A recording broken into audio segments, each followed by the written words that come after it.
Man kana fi qalbihi mithqalu dzarratin min kibrin, tidak masuk surga orang yang dalam hatinya ada setitik debu kesombongan.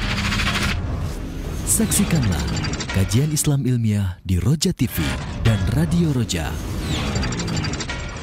Simak Radio Roja Bogor 100.1 FM, Radio Roja Majalengka 93.1 FM, Radio Roja Palu 101,8 FM, dan Radio Roja Bandung 104.3 FM. Menebar cahaya sunnah.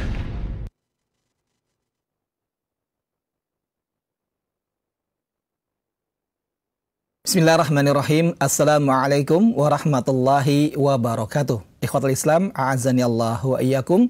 Alhamdulillahirabbil alamin, hamdan katsiran thayyiban mubarakan fi kama yuhibbu rabbuna wa yarda. Wassalatu wassalamu ala asrofil mursalin wa ala alihi wa ashabihi ajma'in wa man tabi'ahum bi ihsanin ila yaumil qiyamah. Amma ba'du. Ikhwatul Islam, a'azani Allah wa iyyakum, para sahabat Roja dimanapun antum berada di pagi hari ini. Kita bersyukur pada Allah Subhanahu wa Ta'ala atas kenikmatan yang Allah berikan kepada kita di pagi hari ini, dan tentunya kita mohon kepada Allah diberikan kenikmatan dan keberkahannya hingga menjelang malam nanti. Allahumma amin.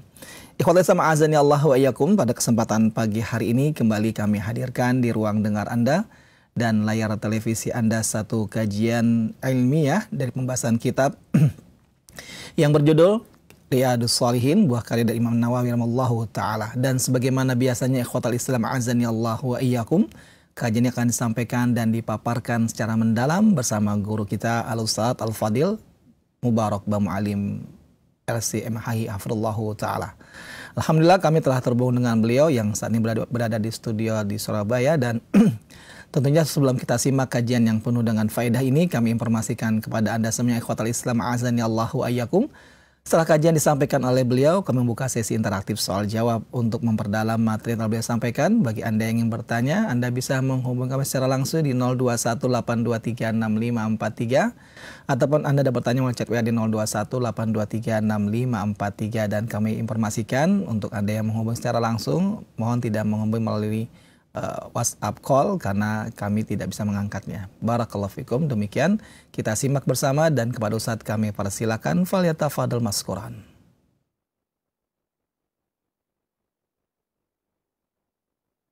Assalamualaikum warahmatullahi wabarakatuh. Innal hamdalillah nahmaduhu wa nasta'inuhu wa nastaghfiruh wa na'udzu billahi min shururi anfusina wa min sayyiati a'malina. Man yahdihillahu fala mudilla lahu wa man yudlil fala hadiya lah. Wa asyhadu an la ilaha illallah wahdahu la syarika lah, wa asyhadu anna Muhammadan abduhu wa rasuluh. Ya ayyuhalladzina amanu taqullaha haqqa tuqatih wa la tamutunna illa wa antum muslimun. Ya ayyuhan nasu taqu rabbakumul ladzi khalaqakum min nafsin wahidah wa khalaqa minha zawjaha وبث منهما رجالا كثيرا ونساء واتقوا الله الذي تساءلون به والأرحام إن الله كان عليكم رقيبا. يا أيها الذين آمنوا اتقوا الله وقولوا قولا سديدا يصلح لكم أعمالكم ويغفر لكم ذنوبكم ومن يطع الله ورسوله فقد فاز فوزا عظيما. أما بعد، فإن أحسن الحديث كتاب الله وخير الهدي هدي محمد صلى الله عليه وآله وسلم wa syarrul umuri muhdatsatuha wa kullu muhdatsatin bid'ah wa kullu bid'atin dhalalah wa kullu dhalalatin finnar. Ma'asyiral muslimin, para pemirsa dan para pendengar televisi Radio Roja dimanapun Anda berada, semoga senantiasa kita semuanya dirahmati Allah Subhanahu wa Ta'ala dan dilindunginya dari berbagai hal yang buruk.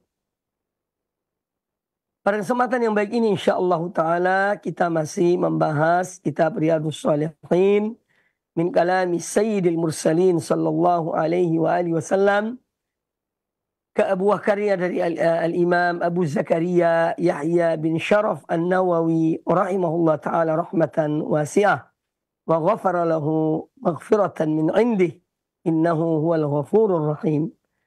Ma'asyiral muslimin rahimakumullah, pembahasan kita insyaallah taala masih pada pembahasan tentang larangan-larangan di dalam Islam. Ya, dan pada pertemuan yang lalu kita telah membahas tentang keutamaan sebagian sahabat Nabi SAW, dan juga berkaitan dengan ini tidak bolehnya seorang memuji orang lain di depannya, ya, di hadapannya. Dan di situ disimpulkan bahwa manusia ada dua macam.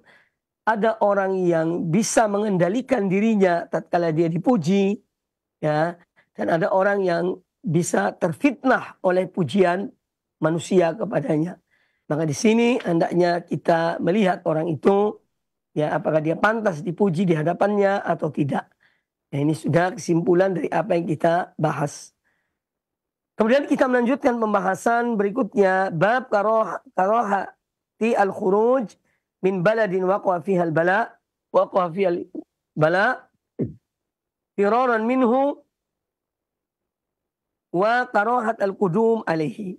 Di babun karahatul khuruj min baladin waqa'a fiha al-bala. Bab tentang dimakruhkannya seorang keluar dari suatu negeri yang di situ terjadi wabah.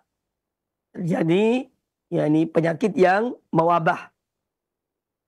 Dia keluar dari negeri itu firaran minhu, karena dia ingin lari menyelamatkan diri dari wabah tersebut. Wa karahat al-qudum alaihi. Demikian pula sebaliknya, bab ini mencakup tentang dibencinya atau dimakruhkannya seorang, ya, yang berada di kota lain misalnya, kemudian di satu kota yang lain terdapat wabah, di satu negeri terdapat wabah, ya, yang menimpa mereka, maka orang yang di luar pun dimakruhkan masuk ke kota tersebut atau ke negeri yang sedang tertimpa wabah. Nah, ini hal yang sudah ditegaskan, ya, dan diajarkan kepada kita oleh Rasulullah SAW dan para sahabat beliau yang pernah mengalami apa yang terjadi ketika itu. Ya. Dalil yang dibawakan oleh An-Nawawi rahimahullah ta'ala dalam bab ini adalah surat An-Nisa ayat yang ke-78. Surat An-Nisa ayat ke-78. Allah Azza wa Jalla berfirman, "Aynama takunu yudrikkumul maut." Aynama takunu yudrikkumul mautu walau kuntum fi burujim musyayyadah. Yang artinya dimanapun kamu berada, maka kematian akan datang kepada kamu meskipun kalian berada pada benteng-benteng yang kokoh. Ya, benteng-benteng yang kuat. Ya, untuk menghindar dari kematian tidak bisa. Ya. Jika memang sudah saatnya mati, dimanapun seorang berada, maka ia akan menemui kematian tersebut. Ya, jadi ini satu hal yang merupakan ketetapan Allah Subhanahu wa Ta'ala. Semua makhluknya akan mati. Dan yang hidup kekal hanya Allah Subhanahu wa Ta'ala. Jalla wa ala. Al-Hayyul ladzi la yamut. Dialah zat yang maha hidup, yang tidak akan mati. Adapun manusia, ya, dan yang lainnya yang bernyawa itu akan wafat, akan menemui kematiannya. Nah, jadi ayat ini hubungannya dengan bab yang baru kita dengar tadi, bab dibencinya seorang keluar dari satu negeri yang di situ terjadi wabah atau bala yang menimpa, dia keluar untuk melarikan diri dari wabah itu. Ya. Atau seorang yang dari luar, ya, yang daerah itu bebas dari wabah, dia pun dimakruhkan masuk ke daerah yang ada wabahnya. Nah, jadi ada kaitan dengan yang pertama tadi, orang yang keluar dari negeri yang ada wabahnya. Itu seakan-akan dia lari dari kematian. Makanya Allah Azza wa Jalla berfirman, "Ainama takunu yudrikkumul maut." Dimanapun kamu berada, maka kematian akan menemui kalian. Ya, wa in kuntum fi buruj, walau kuntum fi burujin musyayyadah. Meskipun kalian berada atau membentengi diri di tempat-tempat, di benteng-benteng yang kokoh, yang kuat, yang tangguh. Nah, ayat ini menjelaskan kepada kita bahwa semua manusia akan menuju kepada kematian. Ya. Hanya saja waktu yang berbeda. Ya. Itu masalahnya. Permasalahannya waktu. Karena Allah Subhanahu wa taala telah menentukan ya, masa hidup seorang hamba di dunia ini. Ya. Masih telah ditetapkan oleh Allah Subhanahu wa taala. Ya. Maka yang terpenting adalah bagaimana seorang mempersiapkan dirinya untuk menghadapi kematian itu. Itu yang terpenting. Ya. Mempersiapkan diri untuk bekal bagi kematian. Kalau kita di dunia, ya, ketika kita akan safar, akan bepergian, itu kita membuat persiapan. Seorang yang pergi di daerah yang dekat, persiapannya tidak sama dengan seorang yang pergi daerah agak jauh. Ya. Orang berangkat dari Surabaya ke Jakarta, persiapan secukupnya karena dia pergi ke Jakarta. Tetapi seorang yang akan berangkat misalnya pergi haji, ya, dari Indonesia ke Mekah, ya otomatis persiapannya berbeda. Ya, berbeda dengan yang dengan persiapannya ketika dia bepergian dalam jarak yang lebih dekat. Nah, sekarang persiapan kita ini perjalanan menuju Allah Subhanahu wa taala. Ya. Maka tentu ya, perbekalannya pun harus benar-benar mencukupi. Ya. Mencukupi untuk perjalanan itu. Nah, oleh karena itu kita diperintahkan berbekal. Wa tazawwadu fa inna khairaz zadi taqwa. Hendaknya kalian berbekal, kata Allah Subhanahu wa taala. Dan sebaik-baik bekal adalah ketakwaan kepada Allah Subhanahu wa taala. Dan melaksanakan perintah-perintah Allah, menjauhi larangan-larangan Allah, dan memperbanyak amal-amal kebaikan, amal-amal soleh. Ya, ini dalam rangka membekali diri untuk perjalanan yang panjang. Ya, perjalanan yang panjang. Ma'asyiral muslimin, para pemirsa, para pendengar radio, televisi Roja, dimanapun Anda berada, ini manusia akan semuanya pasti akan mati. Kullu nafsin dha'iqatul maut. Setiap yang bernyawa pasti akan merasakan kematian. Ya. Dan ada seorang penyair menyebutkan tentang kematian ini. Wa man haba asbabal manaya yanalnahu. Dan barang siapa yang dia itu takut dari sebab-sebab kematian, maka pasti sebab-sebab kematian itu akan menemuinya. Ya. Wa in yarqa asbabas sama'i bisulami. Meskipun dia naik ke langit dengan menggunakan tangga untuk lari dari kematian, tidak mungkin. Ya, tidak mungkin. Ya, kematian sebuah kepastian. Ya, kematian adalah sebuah kepastian. Ya. Ini yang harus kita yakini. Ya, oleh karena itu bahwa kematian disebut dalam Al-Qur'anul Karim dalam Al-Qur'anul Karim dengan al-yaqin, wa'bud rabbaka hatta ya'tiyakal yaqin. Beribadahlah menyembah Tuhanmu, Rabbmu, sampai datang kematian pada engkau. Ini menunjukkan kewajiban seorang mukmin, mukminah, muslim, muslimah untuk senantiasa beribadah pada Allah Subhanahu wa taala sampai datang ajalnya. Ya, sampai datang ajalnya. Ma'asyiral muslimin rahimakumullah. Kemudian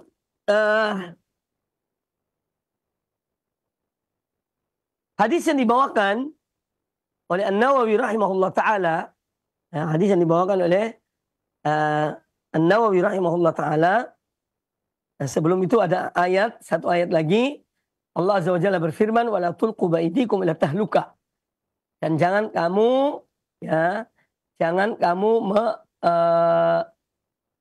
melemparkan jiwa kalian kepada kebinasaan.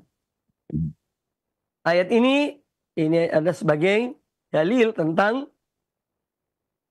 tidak bolehnya seorang masuk di satu negeri yang di situ ada wabah. Ya. Tapi yang di dalam juga tidak boleh keluar. Ya. Jangan lari dari kematian. Maka dua ayat ini sebagai dalil dari bab yang dibawakan oleh An-Nawawi rahimahullah ta'ala. Nah, ada pun hadis yang dibawakan oleh An-Nawawi rahimahullah ta'ala, yaitu hadis Abdullah bin Abbasin radhiyallahu anhuma. Qala An-Nawawi rahimahullah, an Ibnu Abbasin radhiyallahu anhuma, dari Ibnu Abbas, itu Abdullah bin Abbas radhiyallahu anhuma, anna Umar ibn al-Khattab radhiyallahu anhu, bahwa pernah Umar bin Khattab radhiyallahu taala an kharaja ila Syam. Beliau keluar dari kota Madinah menuju ke negeri Syam. Negeri Syam itu dahulu disebut dengan negeri Syam. Kalau sekarang ini mencakup 4 negara. Itu negeri Syam. Ya, itu negeri Syam. Kalau sekarang sudah terbagi menjadi 4 negara. Ya, Syria, Yordania, Lebanon, dan Palestina. Ini 4 negara. Itu semua dahulu di zaman para sahabat disebut dengan negeri Syam. Negeri Syam. Umar bin Khattab radhiyallahu an tentu bersama para sahabat-sahabat yang lainnya, mereka keluar bepergian menuju ke negeri Syam. Hatta idza kana bisargha, sampai mereka di satu tempat yang namanya Sargha. Ketika mereka sudah berjalan keluar dari Madinah, kemudian sampai di satu tempat yang namanya Sargha, laqiyahu umara'ul ajnad. Ya. Tahu-tahunya mereka bertemu dengan para pemimpin perang. Ya, para pemimpin perang dari kaum muslimin yang diutus oleh Umar bin Khattab ke negeri Syam. Laqiyahu umara'ul ajnad. Ya. Di antaranya adalah Abu Ubaidah ibnul Jarrah. Ya. Radhiyallahu anhu wa ashabuhu. Dan beberapa teman-temannya. Ya. Jadi Umar bin Khattab bertemu dengan Abu Ubaidah ibnul Jarrah dan beberapa pemimpin perang lainnya. Ya. Beberapa komandan perang lainnya. Bertemu di Sargha. Fa'akhbaruhu anna al-waba'a qad waqa'a bisyam. Maka mereka, Abu Ubaidah ibnul Jarrah dan beberapa komandan perang yang berada bersama beliau, itu menginformasikan kepada Umar bin Khattab radhiyallahu ta'ala an, bahwasanya di negeri Syam yang mereka akan pergi ke sana itu telah terjadi wabah. Wabah ini ya ibaratnya kita yang baru kita lewati, yaitu penyakit yang mewabah, ya, menimpa banyak orang, bahkan seluruh dunia. Contohnya apa? Ya, wabah corona. Ini salah satu contoh. Ya. Jadi Umar bin Khattab diberitahukan oleh Abu Ubaidah ibnul Jarrah bahwa di negeri Syam sedang terjadi wabah. Oleh Ibnu Abbas, kata Abdullah bin Abbas, periwayat kisah ini, faqala li Umar, maka Umar bin Khattab mengatakan pada Abdullah bin Abbas, ud'uli al-muhajirin al-awwalin. Ya Ibnu Abbas, tolong panggilkan para kaum muhajirin yang mereka pertama-tama memeluk Islam. Tentu yang masih hidup. Coba panggil mereka. Ya, para pemuka-pemuka kaum muhajirin, suruh mereka datang kepada aku, ini pada Umar bin Khattab. Kata Abdullah bin Abbas, fada'utuhum. Maka aku memanggil mereka, para sahabat kaum muhajirin. Ya, aku memanggil mereka, fastasyarahum. Kemudian Umar bin Khattab bermusyawarah dengan mereka, dengan para tokoh-tokoh muhajirin ketika itu. Wa akhbarahum anna al-waba'a qad waqa'a bisyam. Ya. Dan Umar bin Khattab memberitahukan kepada mereka, ya, para muhajirin tadi, bahwa wabah wabah penyakit telah menimpa negeri Syam. Yani bagaimana sikap kita? Ibaratnya beliau minta musyawarah dengan mereka. Ya. Fakhtalafu, ternyata para pemimpin muhajirin itu atau orang-orang muhajirin tadi, mereka juga berbeda pendapat dalam masalah ini, antara lanjutkan perjalanan atau tidak melanjutkan perjalanan menuju ke negeri Syam. Faqala ba'duhum, sebagian di antara mereka mengatakan, kharajta li amrin. Yani wahai Umar, wahai Amirul Mukminin, ya, Anda ini setelah keluar untuk satu urusan, ya, untuk satu perkara, sudah keluar meninggalkan kota Madinah.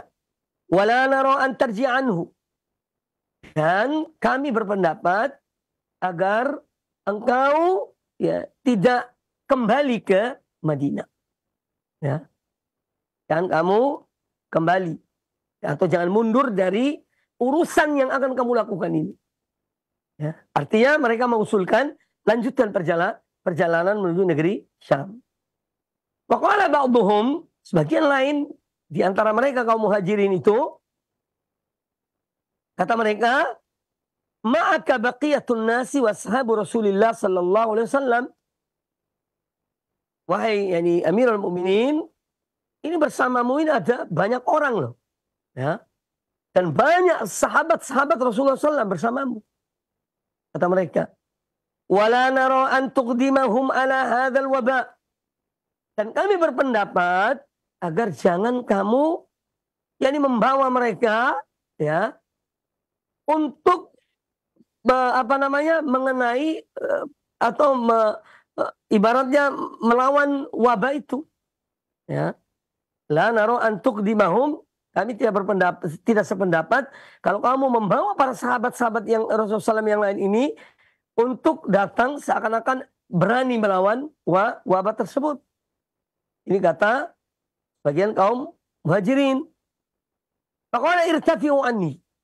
Setelah mendengar usulan mereka, yang mereka berbeda pendapat, kata Umar bin Khattab, sudah, kalian tinggalkan aku. Ya, pergi kalian. Artinya beliau sudah mendapatkan masukan. Kemudian Umar bin Khattab berkata kepada Abdullah bin Abbas, ud'uli al-ansar. Ya, wahai Abdullah bin Abbas, coba panggilkan sahabat-sahabat Ansor. Panggilkan sahabat-sahabat dari golongan Ansor. Pada autuhum, kata Abdullah bin Abbas, maka aku pun memanggil mereka.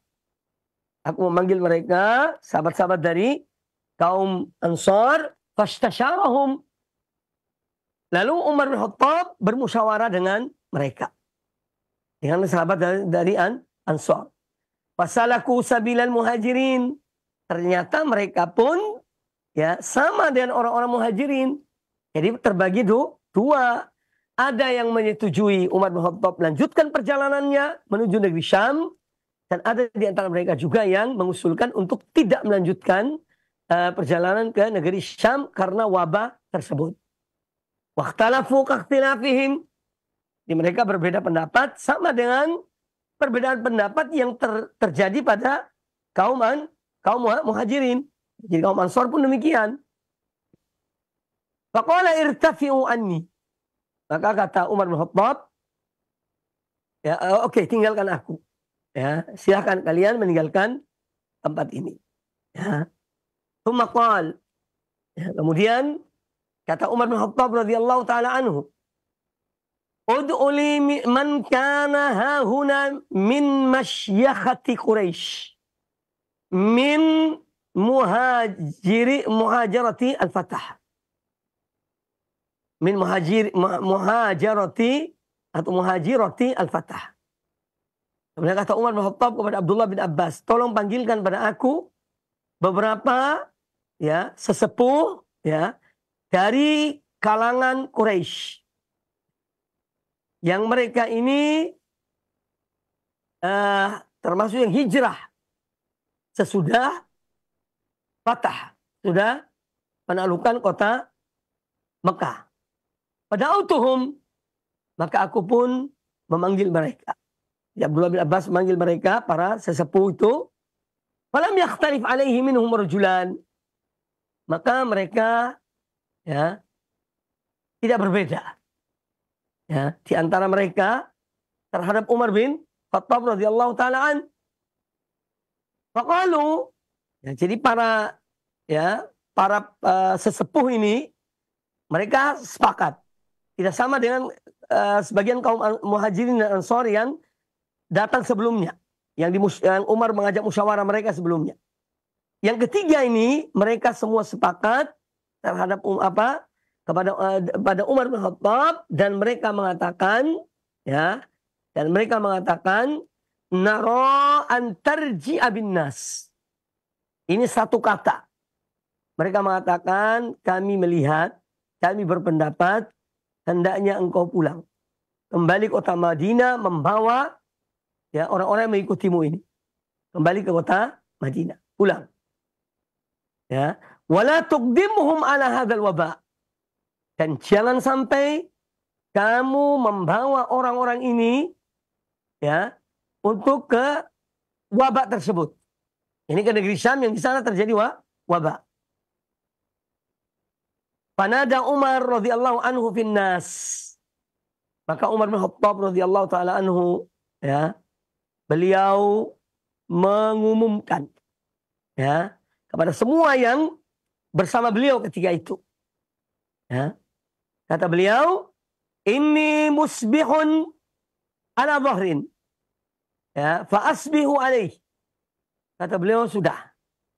Saya ini sudah bertekad bahwa besok pagi akan kembali ke kota Madinah, dan kepada semuanya yang menyertai aku juga agar semua di pagi hari besok untuk kembali ke kota Madinah.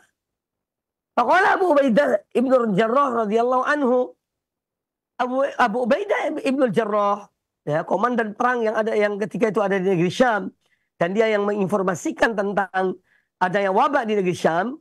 Kata Abu Ubaidah ibn Jarrah radhiyallahu anhu, afiraran min qadarillah. Ini artinya, wahai Amirul Mukminin, apakah engkau lari dari ketetapan Allah?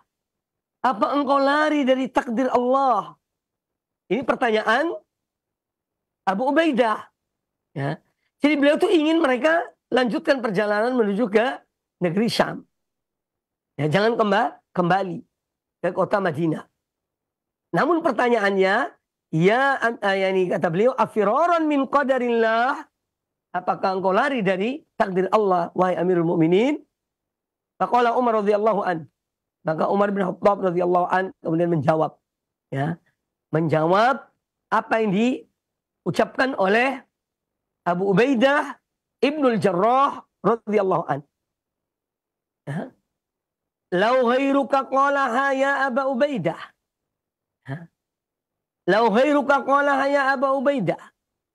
Ini seandainya bukan kamu yang katakan ini. Seandainya bukan kamu yang mengatakan hal ini. Wa kana Umar yakrahu khilafahu. Karena Umar bin Khattab tidak mau berbeda dengan Abu Ubaidah ibn Jarrah. Dan Umar bin Khattab yang mengangkat beliau sebagai pemimpin ketika itu perang. Wa kana Umar yakrahu khilafahu. Dan Umar bin Khattab itu tidak mau berbeda dengan Abu Ubaidah ibn Jarrah. Lalu beliau menjawab. Umar bin Khattab menjawab, na'am, nafirru min qadarillahi ila qadarillah. Iya. Kata Umar bin Khattab, kita ini berlari dari satu takdir Allah ke takdir yang lain. Berlari dari satu takdir Allah ke takdir Allah yang lainnya. Sama-sama takdirnya.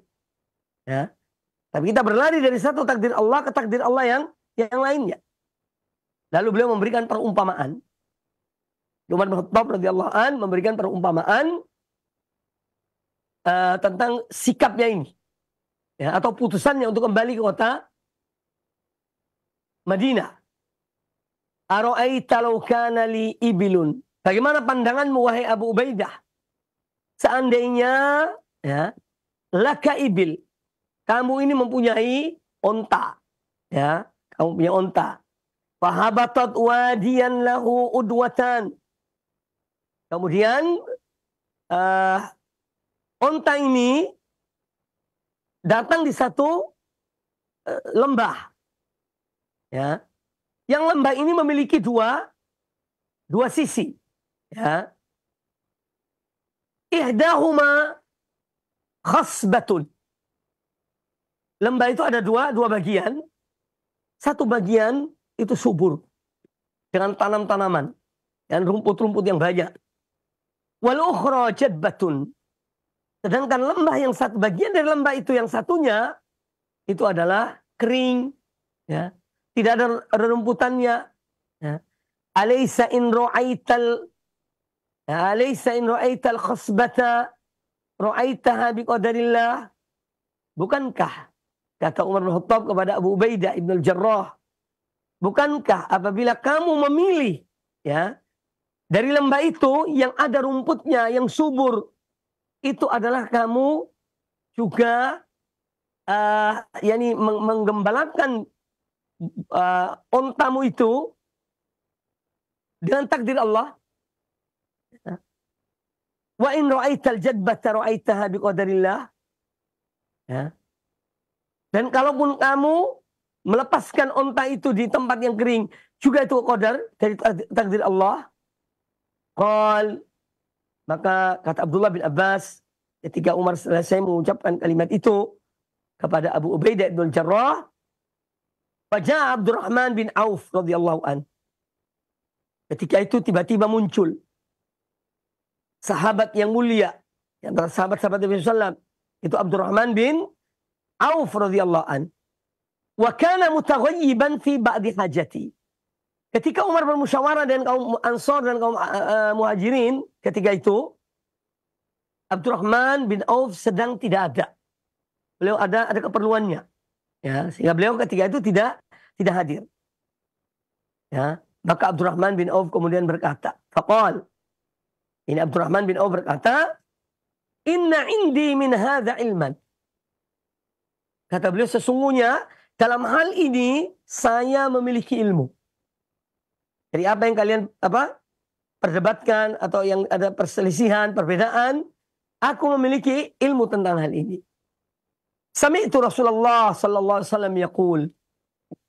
Aku mendengar Rasulullah sallallahu alaihi wasallam bersabda, "Idza sami'tum bihi bi ardhin", apabila kalian mendengar ada wabah menimpa satu negeri, fala taqdamu alaih. Maka jangan kamu datangi, jangan kamu masuki negeri itu. Wa idza waqa'a bi ardhin wa antum biha, dan apabila ada wabah di satu negeri, sementara kalian berada di negeri itu, yang tertimpa wabah tersebut, wala takhruju firaran minhu.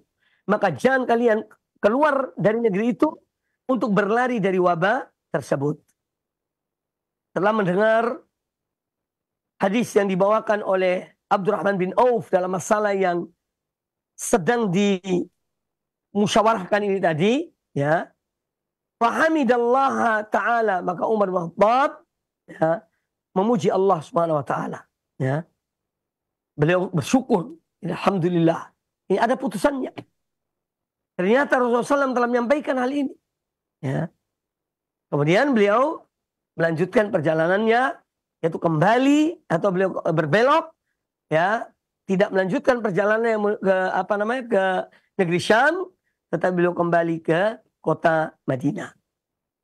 Nah, hadis ini muttafaqun alaih, diriwayatkan oleh Imam Bukhari dan Imam Muslim. Jadi hadis ini atau kisah yang kita dengar ini ada kisah yang sangat berarti.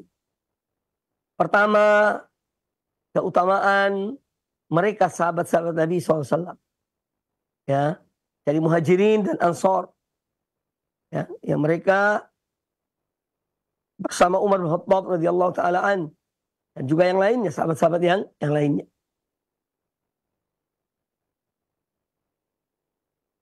Mereka adalah orang-orang yang mulia. Kemudian hal penting lainnya ya, adalah bagaimana ya para sahabat Rasulullah SAW radhiyallahu anhum ya, mereka menjalankan firman Allah Azza wa Jalla. Wa amruhum syura bainahum. Ya. Dan urusan mereka, hendaknya mereka musyawarah di antara mereka.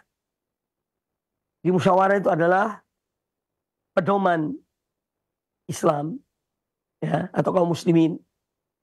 Apalagi masalah-masalah yang besar yang mencakup kepentingan banyak orang. Ya, atau mencakup banyak orang. Maka Islam ya, mensyariatkan dalam masalah ini adalah untuk musyawarah. Ya. Untuk musyawarah. Apalagi dalam masalah-masalah yang menimpa kaum muslimin. Ya, atau menimpa sebagian kaum muslimin yang memerlukan musyawarah dari kaum muslimin yang lainnya. Maka yang disyariatkan untuk musyawarah. Ya.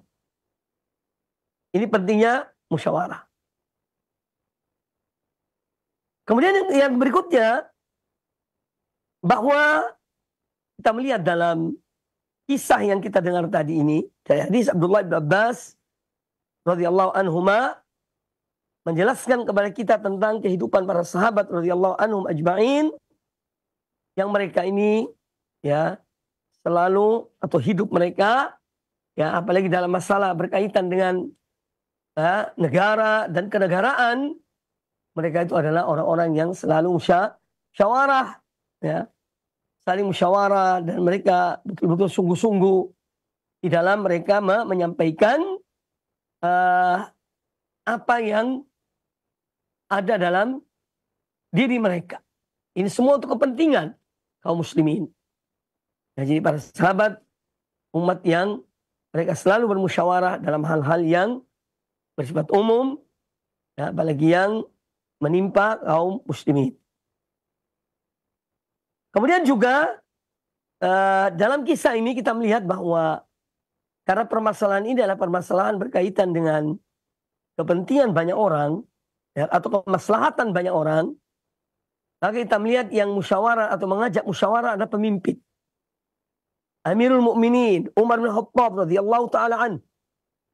Ketika itu beliau sebagai Amirul Mukminin. Ya, beliau mengajak musyawarah. Tidak langsung mengambil putusan. Ya. Atau menggantungkan permasalahan itu. Ya. Jadi pentingnya musyawarah bagi seorang pemimpin, bagi seorang kepala negara. Ya, dalam hal-hal yang dihadapi oleh rakyat, oleh umat. Itu hendaknya ya, mereka mengajak untuk berbincang, bermusyawarah pada tokoh-tokoh masyarakat, para ulama, ya, untuk bisa memberikan masukan atau bisa memberikan penyelesaian dalam masalah yang dihadapi. Kita melihat sini Umar bin Khattab, beliau yang pertama memanggil mereka, dan beliau memanggil pertama kali orang-orang yang muhajirin, ya.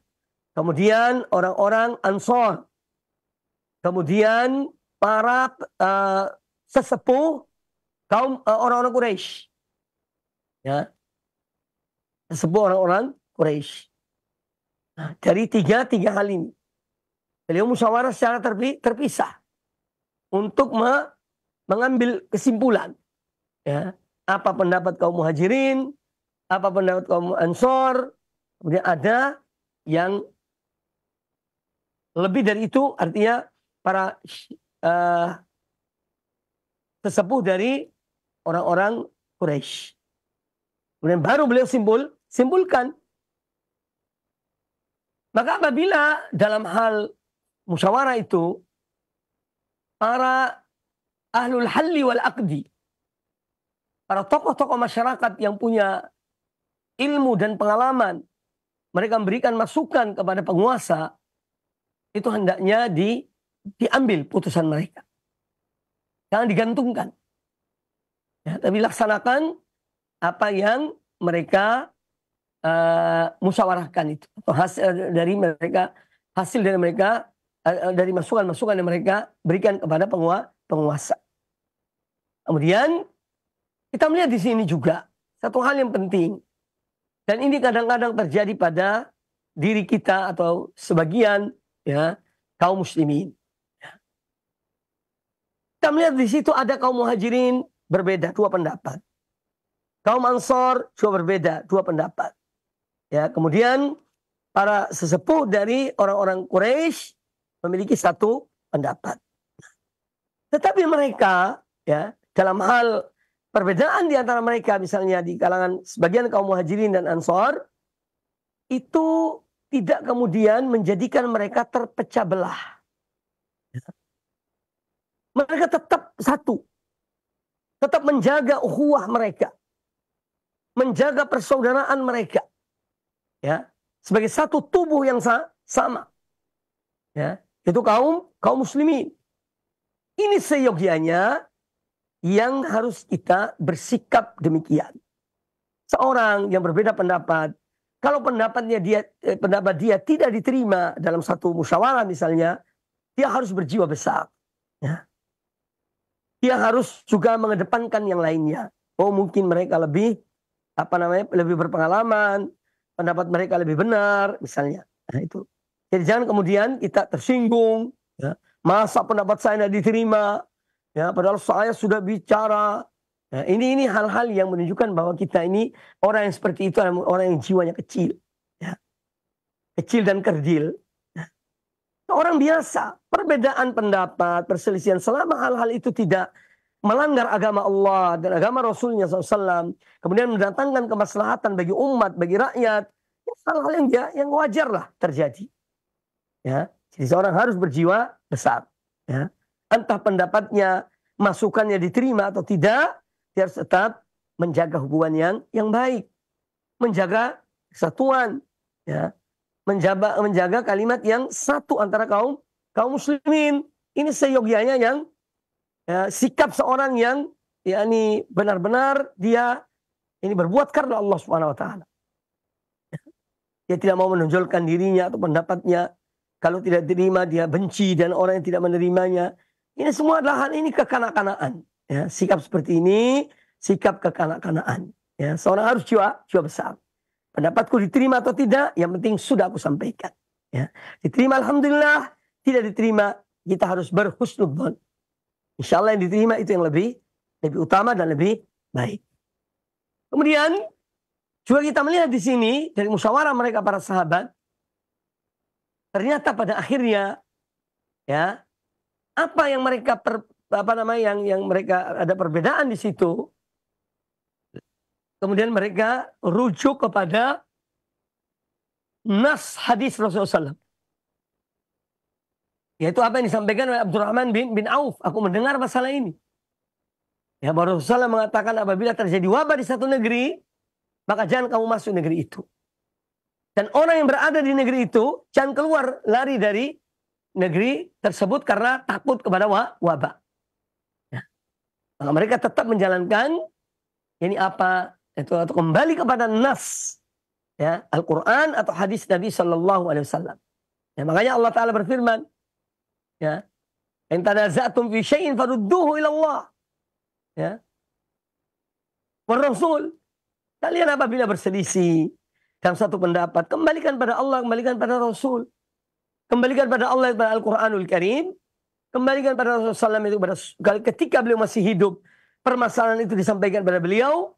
Namun setelah beliau wafat, maka permasalahannya dikembalikan kepada sunnah Rasulullah SAW.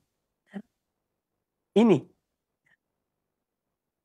Karena Al-Quran dan sunnah itu ada penyelesaian. Ya. Seandainya tidak ada penyelesaian dalam Quran dan sunnah, tidak mungkin Allah menyuruh ya, orang-orang yang beriman Ya, fa in tanaza'tum fi syai'in farudduhu ila Allah war Rasul. Ya. Tidak mungkin Allah menyuruh kita kembali kepada Allah dan Rasulnya kalau tidak ada penyelesaian. Ya. Ketika Allah memerintahkan kembali pada Quran dan Sunnah, ini menunjukkan bahwa di situ ada penyelesaian. Ya, ada penyelesaian. Ya. Maka kembali kepada Quran dan Sunnah, ya, dan pemahaman yang benar, inilah jalan yang terbaik dalam semua problematika kehidupan, baik secara pribadi, baik secara komunitas, ataupun secara negara. Ya. Karena sudah Allah jadikan sebagai tempat rujukan. Baik. Kemudian bahwa apa yang kita dengar tadi dari musyawarah mereka, Umar bin Khattab dan para sahabat Nabi SAW, ya, bahwa ini juga pernah saya bahas pada pertemuan yang lalu. Terkadang ada satu hadis Nabi SAW itu belum tersampaikan kepada sebagian sahabat Nabi SAW yang terkemuka. Contohnya adalah Abdurrahman bin Auf, beliau mendengar. Umar bin Khattab tidak mendengar itu. Ya, Abu Ubaidah ibn Jarrah dan yang lainnya, sahabat-sahabat yang besar, mereka belum mendengar hadis itu. Ya, dan itu suatu hal yang wajar. Ya, karena zaman dulu bukan seperti zaman sekarang. Kitab-kitab hadis sudah dibukukan dan mudah seorang mencarinya. Bahkan sahih dhaifnya sudah ada. Ya, zaman dahulu kehidupan wafat Rasulullah SAW baru wafat. Sahabat-sahabat juga terpencar, ada pindah ke sana, pindah ke situ, ke kota-kota kaum muslimin. Sehingga ini hal yang wajar tatkala ya, ada sebagian hadis Nabi SAW belum tersampaikan kepada sebagian sahabat Rasulullah SAW. Ya, itu terjadi pada saat tersebut. Kemudian hadis ini juga menjelaskan kepada kita, ketika kita memberikan gambaran tentang sesuatu, ya, tidak boleh memberikan percontohan. Boleh memberikan contoh. Sebagaimana Umar bin Khattab radhiyallahu taala anhu, ketika Abu Ubaidah ibn Jarrah radhiyallahu anhu mengatakan, "Afiraran an qadarillah ya Amirul Mukminin?" Apa engkau lari dari takdir Allah ya Amirul Mukminin? Maka Umar bin Khattab menjawab, kita lari dari satu takdir Allah ke takdir Allah yang lainnya. Kemudian beliau memberikan contoh. Ketika seorang mengembala kambing misalnya, atau unta, atau sapi. Ya, di situ ada lembah yang subur, ada yang kering. Tentu orang yang ini, dia ketika misalnya rumput habis di satu tempat sampai kering, dia pindah ke tempat yang subur tanamannya. Ini adalah percontohan di dalam memberikan atau menyampaikan dakwah, memberikan pelajaran. Ini merupakan hal yang akan mendekatkan pemahaman, ya, terhadap apa yang disampaikan. Dan ini banyak dalam Al-Quranul Karim, hadis-hadis Nabi SAW, ya, tentang perumpamaan-perumpamaan tersebut. Kemudian hadis ini juga menjelaskan kepada kita, ya, bahwa seorang pemimpin yang memimpin, ya, rakyatnya atau umat, hendaknya benar-benar mempunyai kemauan yang keras untuk menjaga kemaslahatan, kepentingan, kebaikan bagi rakyat dan umat. Ya. Tidak boleh hanya mementingkan diri sendiri. Ya. Makanya kita melihat Umar bin Khattab radhiyallahu taala an ketika beliau mendengarkan pertimbangan-pertimbangan musyawarah dari sahabat-sahabat Nabi SAW, Muhajirin dan Ansar, kemudian juga dari para pemuka Quraisy. Ya, ini ya, kemudian beliau mengambil kesimpulan harus kembali ke kota Madinah demi kepentingan, ya, atau keselamatan orang-orang yang bersama beliau, ya, kepentingan orang banyak. Ini sikap pemimpin yang luar biasa, ya. Jadi tidak hanya mementingkan atau memikirkan diri sendiri, ya, dan itu bukan pemimpin namanya. Pemimpin yang baik adalah pemimpin yang dia betul-betul mengayomi rakyat, mengayomi umat, menjaga mereka, kemaslahatan mereka, kebaikan untuk mereka. Ini akan dikenang seumur hidup. Ya. Pemimpin yang berbuat baik pada rakyatnya, pada umatnya, ini akan dikenang, ya, bahkan mungkin sepanjang masa itu. Ya, orang akan tahu fulan dulu waktu memimpin, Masya Allah. Fulan dahulu ketika memimpin demikian. Karena apa? Kesan itu baik. dan tercatat dalam sejarah. Ya, ini. Kemudian juga bahwa kita melihat dalam Islam ini dari kisah yang kita baca tadi, ya, bagaimana Islam telah memperhatikan masalah kesehatan, ya, dan masalah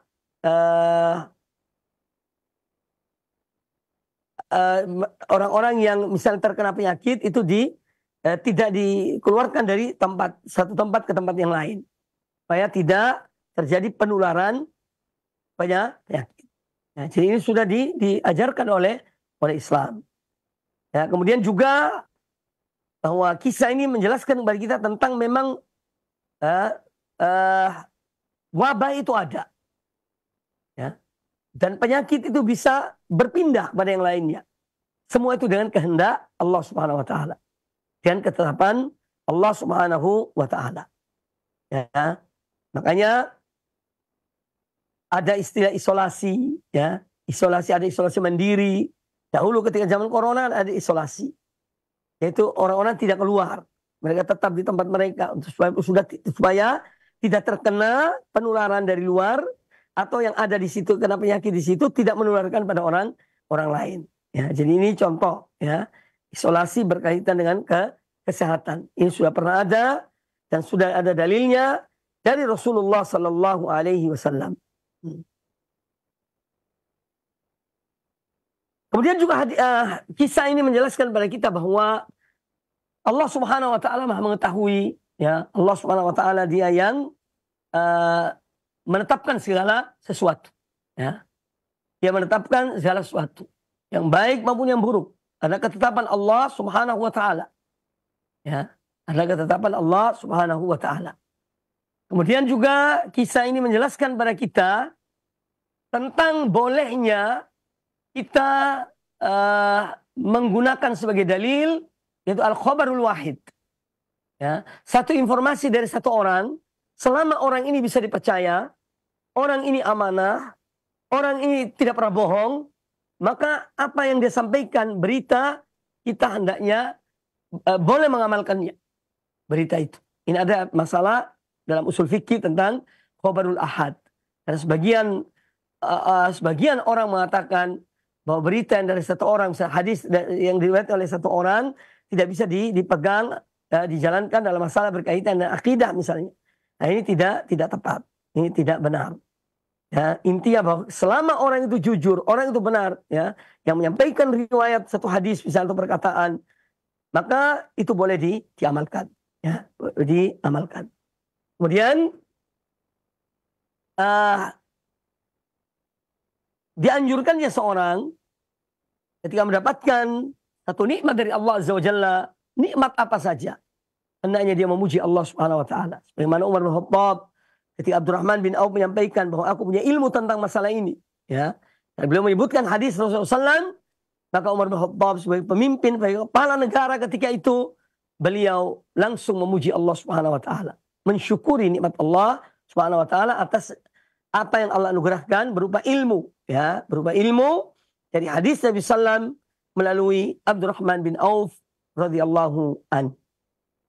Ya, kemudian juga hadis ini menjelaskan kepada kita tentang, ya, dalam hal yang berkaitan dengan ijtihad, ada kadang-kadang ada yang dia itu punya pendapat selama itu hal-hal yang merupakan ijtihad. Apabila seorang benar dia mendapat 2 pahala, apabila dia keliru dalam ijtihadnya dia mendapat 1 pahala. Dan itu tidak seyogianya kemudian mereka dicela, yang salah, wah kamu ijtihad kamu tidak benar. Enggak, ya. Tapi tetap dihargai, tetap dihormati. Bagaimana Umar bin Khattab ketika memanggil kaum muhajirin secara sepihak kepada mereka ditanyakan dan mereka berikan 2 pendapat, beliau tidak mencela mereka. Ya. Demikian pula kaum Ansor ketika menyampaikan pendapat mereka dan ijtihad mereka, sebagian menyuruh pulang, sebagian mengatakan lanjutkan perjalanan, Umar bin Khattab tidak mencela mereka. Ya. Jadi dalam bersikap, ini pentingnya sikap kedewasaan, sikap kematangan dalam berfikir, dalam bermuamalah, ini sangat penting. Ya. Kalau seorang hanya ego dengan dirinya dan pendapatnya, ya, ini berbahaya. Akhirnya nanti menyalahkan orang lain. Ya. Apalagi hal-hal yang semestinya tidak perlu disalahkan. Karena masing-masing dengan pendapat yang ada landasannya, ada dasarnya. Ya inilah sikap yang dewasa adalah yang dia menghargai. Ketika pendapat itu baik, bermanfaat, ya, dan juga ada mungkin yang menyelisihi, ini semua ditampung, diterima, kemudian baru ambil keputusan. Ya, jadi kita harus bersikap dewasa, ya. Kita tidak mencela orang yang mungkin punya pendapat yang keliru atau tidak diterima, ya, tapi tetap dihargai. Selama itu masih dalam koridor, ya, tuntunan Allah dan Rasulnya Sallallahu Alaihi Wasallam. Kemudian hadis ini juga menjelaskan kepada kita tentang larangan masuk satu negeri yang di situ ada wabah penyakit. Demikian pula larangan orang yang berada di negeri yang terkena wabah itu untuk keluar ke tempat lain. Ya, dua-duanya dilarang. Ya. Hendaknya masih yang di luar jangan masuk, yang di dalam jangan keluar. Ini ada ijtihad, artinya ini ada perintah Nabi SAW, ya, dan juga upaya agar wabah itu tidak menyebar. Ya, wabah itu tidak menyebar. Walaupun semua dikembalikan pada Allah Subhanahu wa Ta'ala. Itu di antara pelajaran-pelajaran penting yang diambil dari hadis yang sangat bermakna ini dan banyak memberikan pelajaran kepada kita. Dan ini ada contoh teladan bagi kita, ya, di dalam bermusyawarah, ya. Apalagi dalam masalah-masalah berkaitan dengan agama, berkaitan dengan negara, ya. Jika musyawarah hal-hal yang positif, ya, untuk memutuskan satu masalah, satu putusan, ya, kita melihat ini contoh yang baik. Ya, ini contoh yang baik. Ya. Kadang-kadang manusia terbawa oleh emosinya, hawa nafsunya, ketika diajak musyawarah tidak mau, atau ketika dia berikan pendapat ditolak pendapatnya, ya dia marah. Ini sikap yang kurang baik. Tapi marilah kita jadikan mereka para sahabat ini sebagai contoh teladan, ya, di dalam mereka, ya, bermusyawarah, ya, di dalam mereka mengambil putusan. Ya, ini satu hal yang luar biasa. Pelajaran yang sangat banyak hikmahnya. Sangat banyak hikmahnya. Ya. Dan semoga ini menjadi pelajaran bagi kita untuk kita bisa mengamalkannya. Untuk kita bisa mengamalkannya dan bisa menerapkan dalam kehidupan kita tatkala kita berinteraksi dengan orang lain. Tatkala kita berada di satu yayasan misalnya.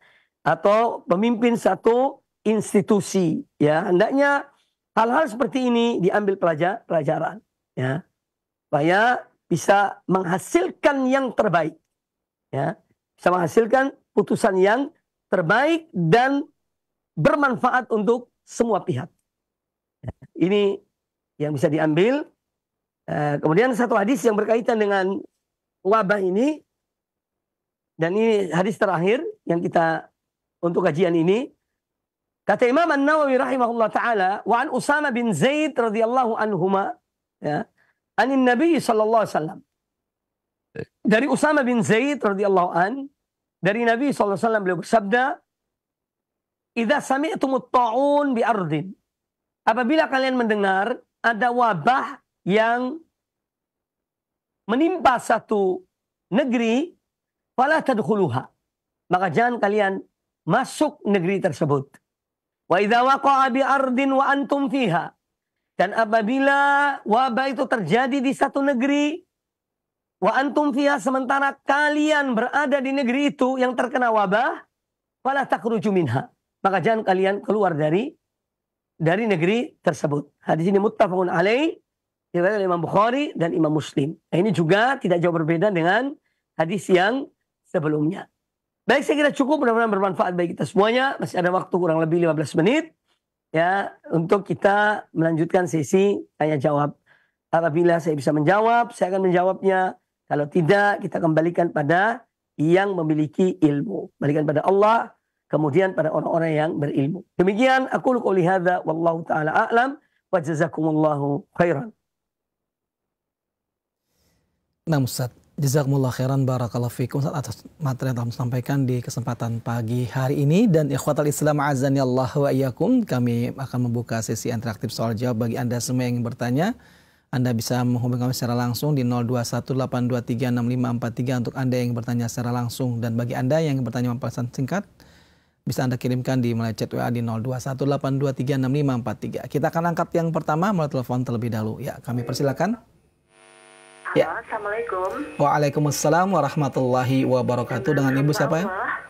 Ya. Di Jakarta Timur. Ya, silakan Ibu. Nah, Afan, Pak Ustadz, mau menanya, Pak Ustadz, kan kalau misalnya kita mempunyai teman atau sohib, nah sohib dan teman kita itu selama manhaj salaf, tapi pada suatu ketika pada saat kita berkumpul-kumpul dengan beliau, memang awal mulanya mungkin obrolannya tentang obrolan masalah agama, tapi nanti kesananya seringnya tuh ujung-ujungnya ada majelis gibah gitu Pak Ustadz. Jadi ngegibahin Ustadz ini, ngegibahin si umat ini, ngegibahin si ini. Tapi Ana mau izin keluar, apa mau izin pergi dari majelis tersebut, Ana bingung. Jadi Ana karena menghargai beliau-beliau ini, Ana dengarkan saja gitu Pak Ustadz. Tapi Ana berlepas diri gitu Pak Ustadz.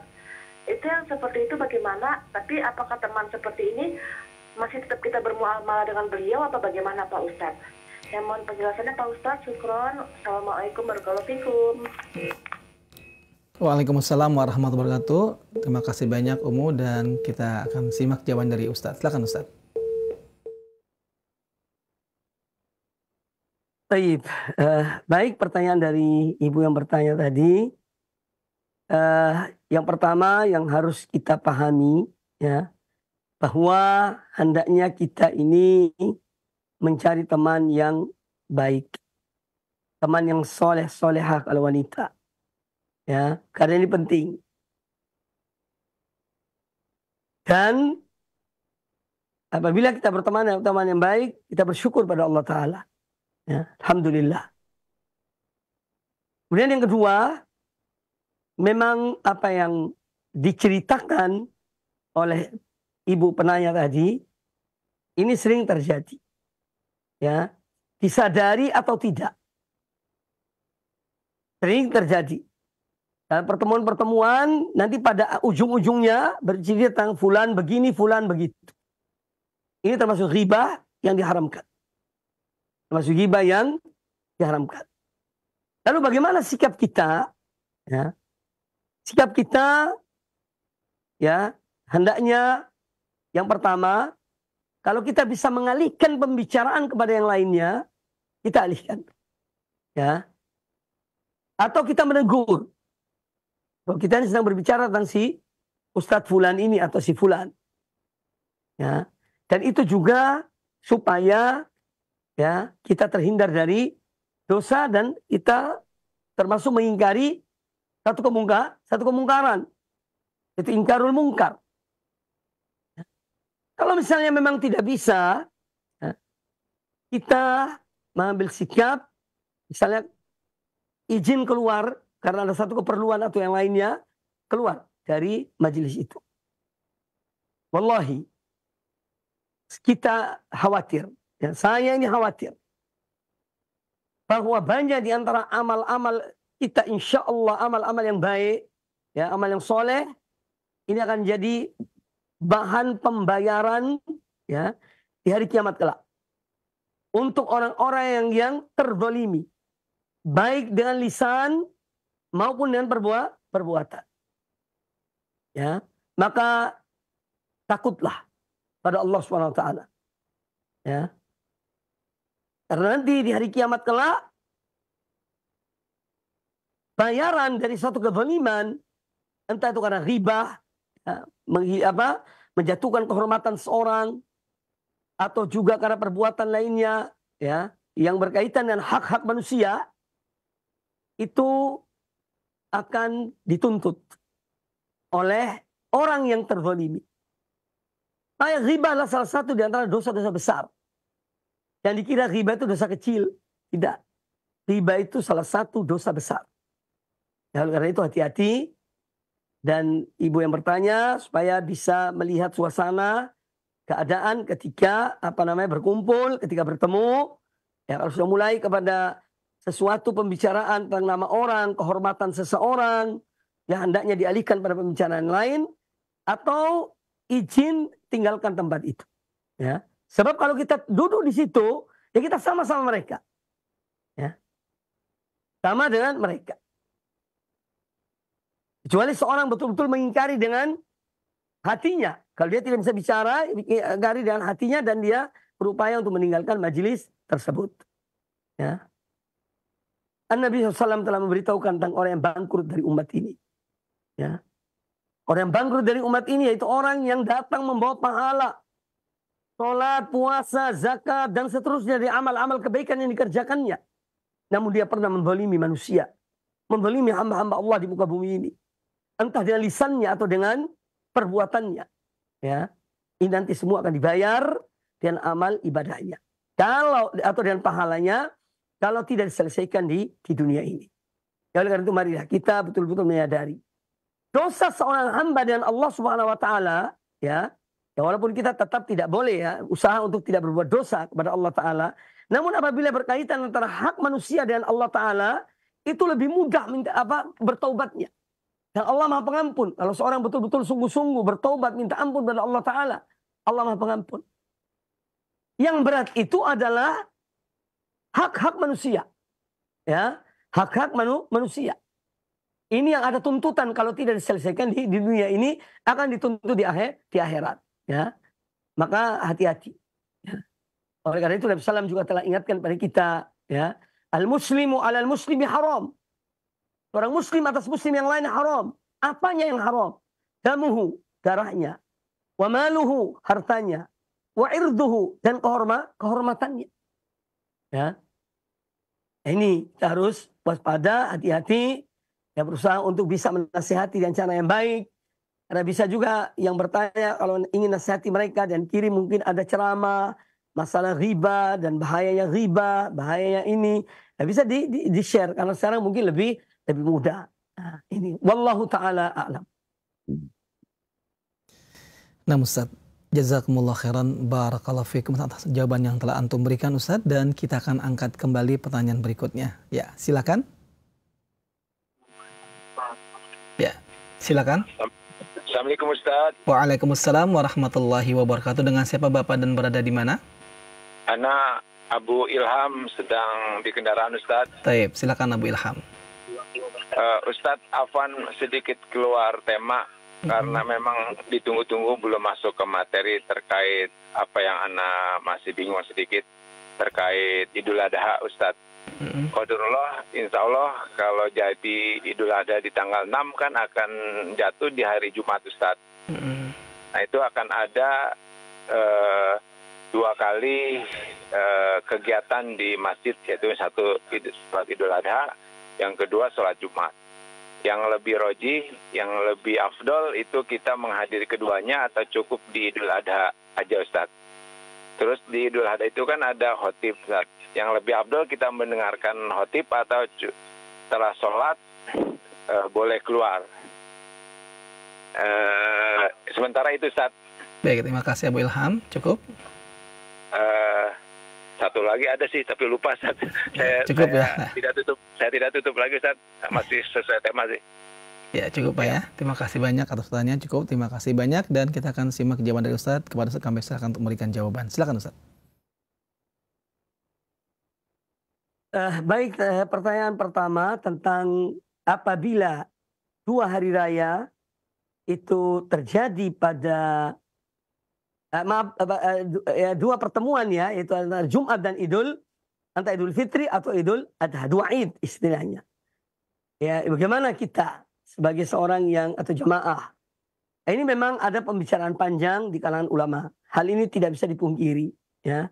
Sebagian ulama mengatakan apabila seorang sudah mengikuti sholat Idul Adha atau Idul Fitri di pagi hari, maka dia tidak wajib lagi mengikuti sholat Jumat.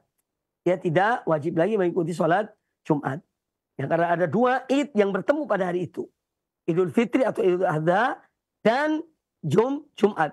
Yaitu ibaratnya Id usbu'i. Id mingguan bagi kaum muslimin. Sebagian ulama mengatakan demikian. Namun yang perlu kami garis bawahi di sini, Ya bukan berarti kemudian misalnya masjid ditutup. Ya. Karena tadi sudah sholat id, maka takmir masjid umumkan. Ya. Nanti tidak ada sholat Jumat. Itu juga tidak sepatutnya dilakukan hal itu. Ya. Karena bagi mereka yang mau sholat Jumat lagi tidak ada masalah. Boleh-boleh saja. Ya. Cuman dari sisi kewajibannya, yaitu kalau sudah mengikuti sholat id, ya sebagian ulama membolehkan untuk tidak atau memberikan keringanan tidak mengikuti sholat Jumat. Ya. Jadi itu terserah. Kalau mau ikut juga tidak mengapa. Apalagi misalnya seorang ustadz, dia punya jadwal. Ya, dia sholat id pagi hari, terus nanti ada jadwal Jumat, dia khotibnya. Ya, datang muadzin, imam, oleh sebagian kaum muslimin yang ada di situ. Ya. Nah, jadi hendaknya kita meletakkan suatu pada tempatnya. Karena memang ada sebagian orang juga yang berfatwa bahkan melarang. Ya. Kalau sudah sholat id, tak boleh sholat Jumat. Di mana larangan itu? Ya.